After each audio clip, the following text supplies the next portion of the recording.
አንድ ነገር መተናል ማለት ነው። ቅመሞች በመጀመሪያ እንዴት ናችሁ? ደህና ናችሁ ወይ? ስራ እንዴት ነው?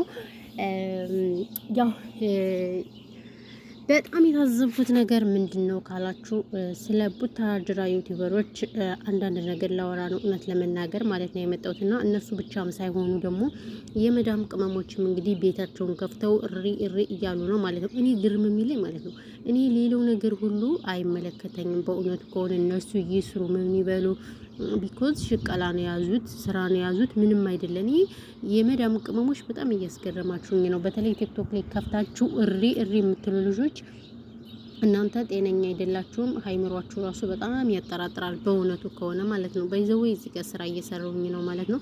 ቪዲዮ ለመስራት ስላልተመቸኝ እንግዲህ ምን እንደምል ራሱ አላቅም እና ቲክቶክ ላይ ቪዲዮ ወጣችሁ የምታለቅሱ ሴቶች እኔ የናብርሽ ቪዲዮ ባይዘዌ እንኳን እናንተ ይቅርና እህቱ የተንቢ እኔ አይመለከተኝም። ስለ አብርሽም ሆነ ስለማንም አትናገሩኝ። ለምንድን ነው ሁልጊዜ አብርሽ አብርሽ የምትሉኝ? ችግራችሁ ምንድን ነው ከኔ ጋር ምናምን ብላ እንግዲህ እሷ መዝዘታለች ማለት ነው። ምክንያቱም አንቺ ነሽ እንደዚህ ያደረግሻቸው፣ አንቺ ነሽ እንደዚህ ያበላሻቻቸው እያላችሁ መከራዋን እየረገጣችኋት እየወቀጣችኋት ነው ማለት ነው። እና እሷ ምን ታድርጋችሁ? እሷ የስራ ሰው ናት ባይዘወይ ማለት ነው። እና እንግዲህ ኢትዮጵያ ላይ ስራ ስትሰሩ በጣም ከባድ ነው። ስራ ካልሰራችሁ እንደምታውቁት ብዙ ነገር አለ አይደል እንዴ? ስለዚህ ምን ታድርጋችሁ? እነሱ አይደለም የተንቢን ይቅርና ቤተሰቦቻቸውን አይፈሩም አይደል እንዴ? ቤተሰቦቻቸውን ቢፈሩ ግን እንደዚህ አይነት ብልግና አሳፋሪ ነገር በይዘወይ አይሰሩም ነበር ማለት ነው። ነገር ግን እነሱ ማንንም አይፈሩም፣ ለማንም መልስም አይሰጡም ማለት ነው። ሰላም ሰላም፣ ውድና የተከበራችሁ የዚህ ቻናል ቤተሰቦች እንዴት ናችሁ? ደህና ናችሁ? ሰላማችሁ እግዚአብሔር ያላችሁበት ወይ? እኔ ግን አለው ቪዲዮ ስሰራ እንቅልፍ ይለኛል። በቃ ያስጠላል ሁሉ ነገር እግዚአብሔርን እና እንግዲህ የቡታጅራ ዩቲዩበሮችን በተመለከተ አንዳንድ ነገር እናወራለን ማለት ነው። ሀሳብ አስተያየት እንሰጣለን። ሶ እንግዲህ አብርሽ እንግዲህ ሀገራዊ ጉዳይ አድርገን ሁላችንም እኛም አብርሽ እንላለን ማለት ነው። እሱም እንግዲህ መጃጃሉን መግማማቱን ቀጥሎበታል ማለት ነው። ሁልጊዜ ውሸት፣ ሁልጊዜ ድራማ መስራቱን ቀጥሎበታል። ነገር ግን እኔ እነሱ ይስሩ ችግር የለውም ገባችሁ? ቢዝነስ ነው።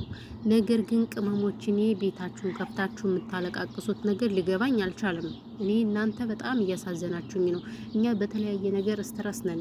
ለራሳችን የመዳም ጩኸት አለ፣ የልጆች ጩኸት አለ፣ የሀገር ጭንቀት አለ። ሀገራችን አሁን እንደምታዩት ጦርነት ነው። በዛ ባሻገር ደግሞ የትኛውም ዓለም ላይ እንደምታውቁት ምን እንደሆነ እያያችሁት ነው አይደለ? ስለዚህ ለእናንተ ማስረዳት መንገርም ስለማይጠበቅብኝ ባይዘወይ እና ይሄን እያወቃችሁ አሁንም ደግሞ እናንተ ለምንድን ነው በሰው ነገር የምትጨነቁ? እሱ ዶላር እያገኘ ነው። እናንተ ማሽቃበጡ ማልቀሱ ምንም በተመለከተ ነው። እኔ እንደው ለእናንተ ነው ጥያቄ። ተው ስትባሉ እኔ መስሚያችሁ አሁን ደግሞ ብሶባችኋል። እውነቴን ነው የምላችሁ። እኔማ እዛ ቲክቶክ ላይ እኮ አይቼ እኮ ነው ጉድ ብዬ ገርሞኝ ልሞት። እንግዲህ እናሳለች አንዷ በቃ አብሽ ችግሩ ምንድን ነው ስትባል ተውሎበታል ምናምን ጸበል የሚወስደው አንዷማ የጋሽዬን ቁጥር የሚሰጠኝ አላለች። አቤት ደፋሮች አለ። ደፋር ብሏል እኮ መሀይም አለ። ሞጣ እኮ አንዳንዴ የሚናገረው ነገር እውነት ነው። እውነት ለመናገር ማለት ነው። ሞጣ ትክክለኛ ነገር ነው የሚናገረው። መሀይም ናችሁ እውነት ለመናገር። ቆይ እናንተ ምን አገባችሁ? ምን ቤቱ ናችሁ ነው እናንተ የጋሽዬን ቁጥር አብርሃም ተውሎበት ምን አባሽ ነው የሚዋልበት? ሲጀመር ዶላር እኮ ነው የሚያገኘው። አስበሻል? በታየለት ቁጥር ስንት እንደሚገኝ ታውቃላችሁ? ሳትደክሚ ምሳቴ እንደዚህ 10 ደቂቃ 5 ደቂቃ ለፍልፈሽ የሚያል ብር ከመጣ ታዲያ ምንድነው እሱ የተዋለብሽማ አንቺ ነሽ። ምክንያቱም መዳም ስራ ላይ ሆነሽ መዳም ሽጮህብሽ እየዋለ ደግሞ አሁንም ሌላ ደግሞ ጮኸት እንደምትኔ ግርም ትሉኛላችሁ። ባይዘወይኔ ስለ ተንቢ ደግሞ ታወራላችሁ። አንቺ ነሽ እንደዚህ አድርገሽ ምናምን። እሷ እኮ በመጀመሪያ በነገራችን ላይ እንደዚህ አይነት ብልግና ይሰራሉ ብለን አይደለም። ሁላችንም ለቤተሰብ ብር ስናወጣ ለምሳሌ ሰርተው ይቀየሩበታል፣ ሰርተው እኛን ጥሩ ደረጃ ያደርሱናል ብለን ምናምን ነው ሁላችንም ብር አውጥተን ለነሱ የምንሰጥ ታውቃላችሁ።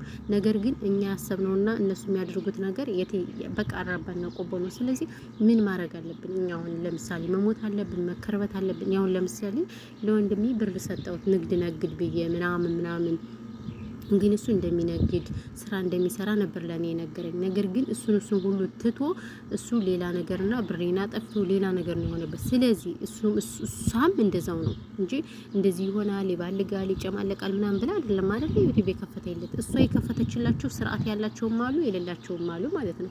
ለምሳሌ እሷ ከከፈተችላቸው ይሄ እንትና ማን ነው ዋን የሚባለው ልጅ በጣም ስርዓት ያለው ልጅ ነው። ባይዘወይ በጣም ጀግና ልጅ ነው፣ ጎበዝ ልጅ ነው። በቃ ማለት እንደዚህ አይነት ነገር አይፈልግም። ሁሉም በውሸት በጣም ያበዘው ግን የሀብርሽ እንደገና ደግሞ እህቱ ወንድሙ፣ አሁን እህቱም ወንድሙም እኮ ተጨምረዋል። ወላ ሀይሚ ወላ ምናምን በቃ የሚሰሩት ውሸት ድራማ። ግን የአብርሽ በጣም ልዩ ነው። ይቅርታ አድርጉልኝና የአብርሽ ማንም አይወዳደረውም። ሁልጊዜ ከሴት ጋር ራቁቷን ከምትመጣ ሴት ጋር ምናምን እንደዚህ እየተጃጃለ በጣም የሚያስጠላ ነገር። ግን እናንተ ኮሜንታተሮች የተንቢን ተዋት። የተንቢ ምን ታርጋችሁ? የተንቢ የምትሉት እውነቴን እምላችሁ ምን ታርግ? የተንቢ ምንም አይመለከታት እንዳይዘው እዚህ ላይ ጋይስ። ስለዚህ እሷ የስራ ሰው ናት። ስራ ስትሰሩ ኢትዮጵያ ብዙ ነገር አለ። ንግድ ፈቃድ አለ፣ ምናምን አለ፣ የሰራተኛ ደሞዝ አለ፣ የከስተምሮች እቃ አለ። አንድ ነገር ቢጓደል በጣም ችግር ነው። እኛ ሀበሻዎች ደግሞ ክፉዎች ነን። የሆነ ነገር እንኳን አየን አናልፍም። ስለዚህ እሷ ልጅ እቃዋን ስራዋን ትስራ ወይስ አብርሽ መቶ ሴት እያመጣ ሲጀምር ሲሰሟት ነው። እንኳንስ እሷን ይቅርና ወላጅ ራሱ ቢያከብር አባቱ ትልቅ ናቸው፣ እናቱም ትልቅ ናቸው። ስለዚህ ለቤተሰቦቹ ሲል ራሱ ስርዓት መኖር ነበረበት። ነገር ግን ስርዓትም የለው ምንም የለውም። ዝም ብሎ ነው የሚግማማው አለቀ ደቀቀ። ስለዚህ መግማማት ከፈለገ ደግሞ እሱም ስራውን ይስራ፣ እሷም እንደዛው እና ይሄን እላችኋለሁ ማለት ነው። እኔም አሁን ባይዘው ስራ ላይ ነኝ። እንደማንኛውም ብዙም ወሬ አላወራባችሁም። እንግዲህ ሰላማችሁ ይብዛልኝ። በመላው ዓለም ላይ የምትገኙ ያው እንግዲህ በሰሙ እንደምታውቁትን በጣም ከባድ ኃይለኛ ጦርነት ምናምን አለ በየሁሉም አረብ ሀገራት ላይ።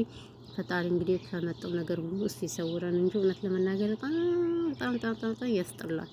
የምናየው የምንሰማው ሁሉ ማለት ነው። በቃ ለማየትም ለመስማትም ይዘገንናል። ከእንደዚህ አይነት ነገር ይጠብቀን ነው ማለት ነው። ለማንኛውም ይሄ ነው ያለው ነገር ዛሬ እንግዲህ ይሄን ካወሩ በቃ እናንተ ሰብስክራይብ አድርጉ ቻናሌን።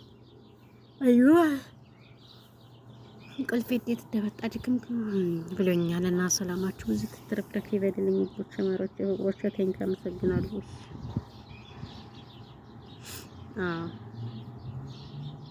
የፈጣሪ ያለሽ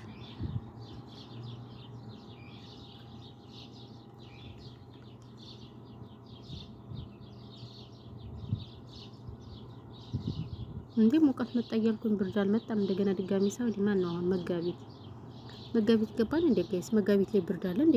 በጣም ብርድ መጋቢት ሚያዝያ እንዴ ምንድነው? ብርዱ እና ውዶች ማሮች ፍቅሮች ስለነበረን ጊዜ እጅግ በጣም እናመሰግናለን። ሰላማችሁ ብዙ ትረፍረፍ ይበልልን።